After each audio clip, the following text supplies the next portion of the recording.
So as Dean makes the transition or wants to make the transition from flow of work to flow of value, in fact, in the sessions today morning, we saw some of that transition for a few of you already starting. So this would be our first really audience poll / question we do want to ask. We're going to get very technical in the poll. Someone said tools don't work. Actually, tools are very important. We just ran into issues with Slido. So yeah, the tools are super important. So, all right, cool. So we're going to do a poll. And however, so Martin has a very sophisticated thing for us. When you run workshops for a living, you bring sticky notes. So okay. Oh, it's working? Yeah. Somebody fixed our flow. There you go. Oh, there we go. Is it good? Okay. I have no idea what's going on.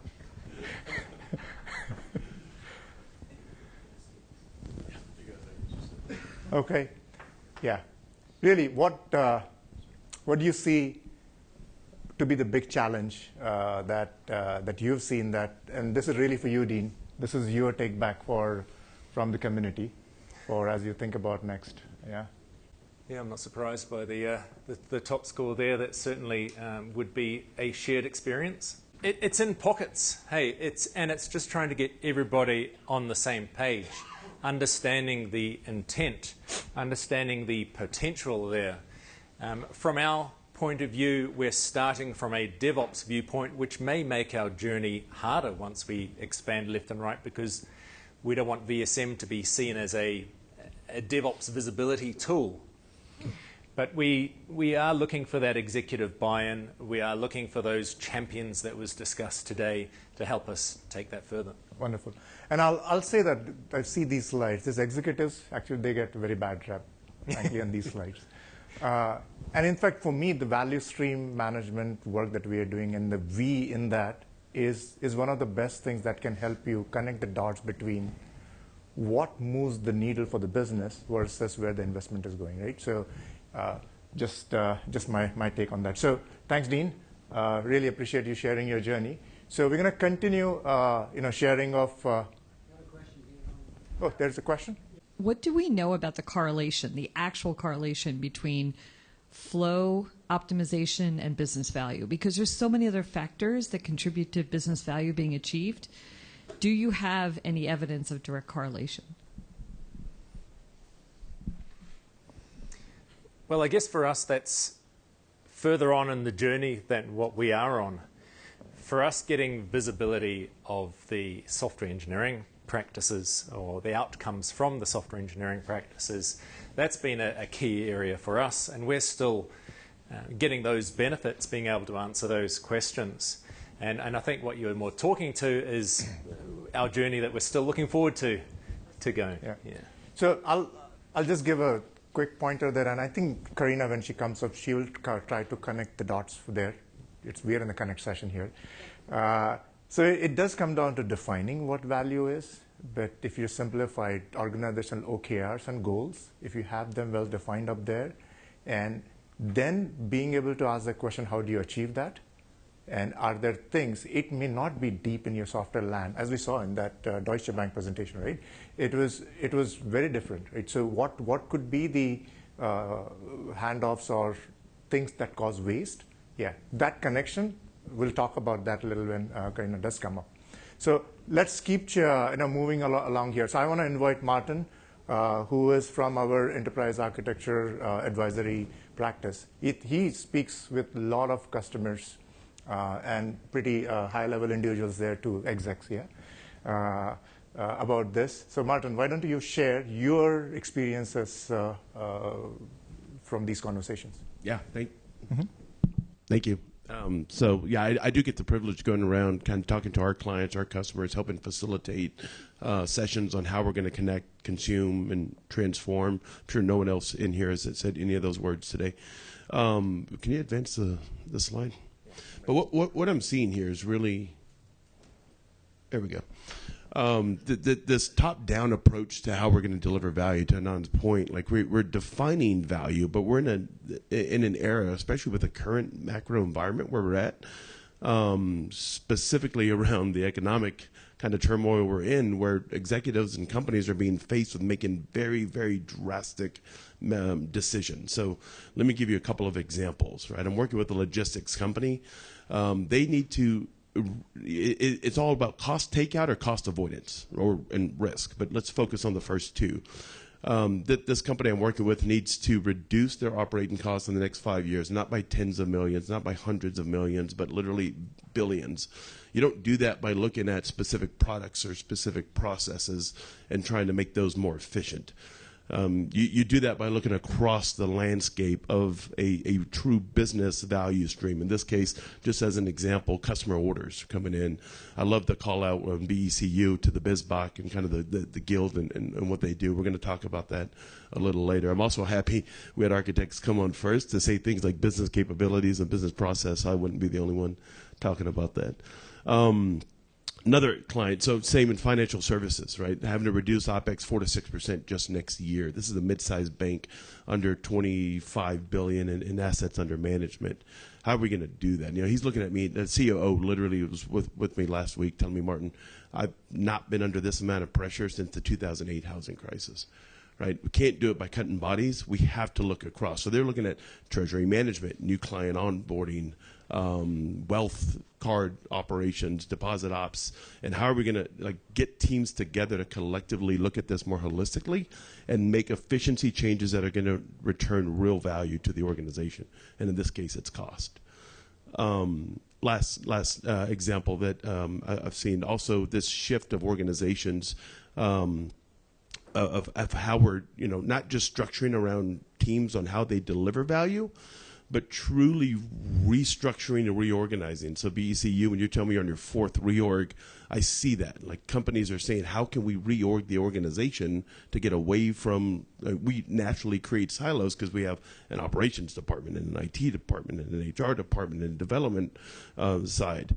So they're actually, they're a hospitality group in Florida. They're actually structuring their organization based on value stream because they want to be able to fund at the value stream. So you'll have a VP at the top level, and then underneath you have a collection of resources that are across what we would traditionally call departmental, right? So having that shift and being able to look at this at a more macro level so that the efforts that we know that engineering is making in a collection of business process, business applications, products, are ultimately delivering some type of result. Very cool.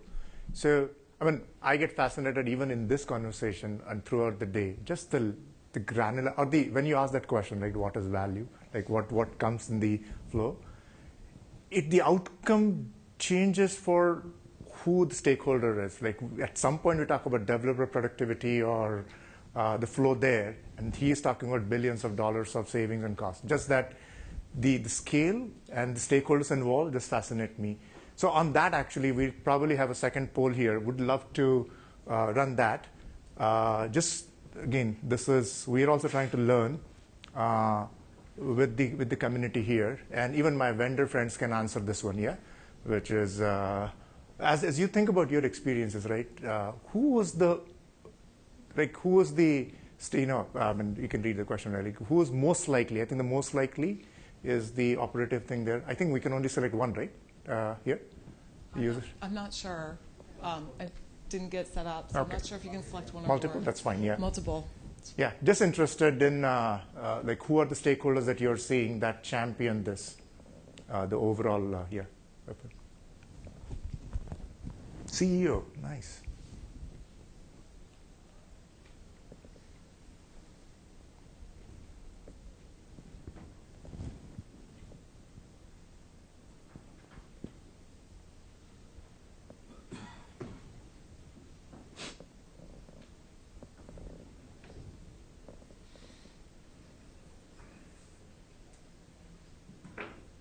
So as this is, I'm actually surprised with this. I fully would have expected CTO, SVP of engineering, VPs or GMs or CPOs to do this. But CEO, can someone share, like whoever has said CEO, your reasons or experiences there? Go ahead. So big investments. So we're a company that's very focused on fiduciary responsibilities. So we have thresholds that need approval that can go all the way up that high based on numbers that you need to justify, and so it'll need an approval at that level. Does that make sense? It does, and if this is really where the thing is headed, actually makes me super excited, because VSM, we all know it's an esoteric amorphous term, but the fact that the outcomes that it is supposed to be driving are actually the ones that the C-levels care about, that right there is going to be the thing that takes this movement really far, right? So this for me was surprising, this answer, but I'm excited about that too. So let's keep moving forward. I'm going to bring in Carina from our product organization, and she thinks a lot about the question that you asked, like how do you connect the work that is happening in the engineering down to the strategic initiatives and goals that you have at the organizational level. So Carina, can you share your own experiences there? Yeah, sure. So just to be candid, I'm actually a CPA who has been in the portfolio management, strategic portfolio management space for a very long time. So I build products for strategic portfolio management. So I talk to EPMOs, PMOs every single day, and this is what we're seeing in that arena. They are identifying value streams. We have a customer, large telecom, that's identified revenue generating value streams. They also have some non-revenue cost efficiency value streams, and they are funding their portfolio from that perspective. We also have another customer that identified 13 value streams across their business because their CFO said, I don't want to fund a list of projects anymore. I want to fund value. Don't come to me to prioritize a list of projects. So they make all of their funding decisions. Their CFO got together with some business architects and enterprise architecture to drive that initiative. So that's one thing that we're seeing from our customer base. I did a poll survey, which is as good as the people in the room that you have, and tend to be based on the collection of people. But the last time I had a group of PMOs and EPMOs in the room and asked them, are they thinking or talking about value streams in their organization? And 50% said they were. So there is a movement that we're seeing from a funding perspective and connecting, so bringing them back to connect and where Unum is on their journey, is being able to engage and work with those teams who are responsible for those large, expensive, strategic initiatives, and being able to look across your value streams to tie it back, not just to value, but strategy. Because if you don't know how you're delivering value, you don't have a strategy.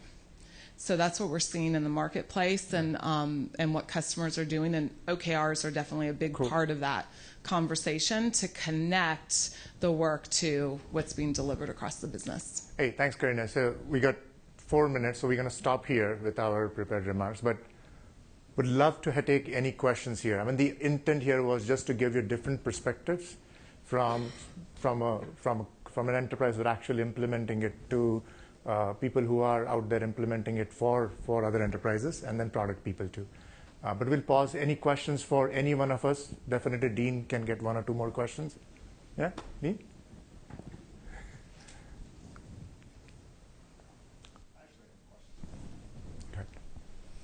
It may cross some things, though. It is really a question. So, Dean, when you were looking at how you sold the value of flow and engineering excellence to your organization, I tie that back to BECU, saying that was a challenge in your implementation. How did you sell it? What was the outcomes? What did you tell folks that they would get for investing in that value stream?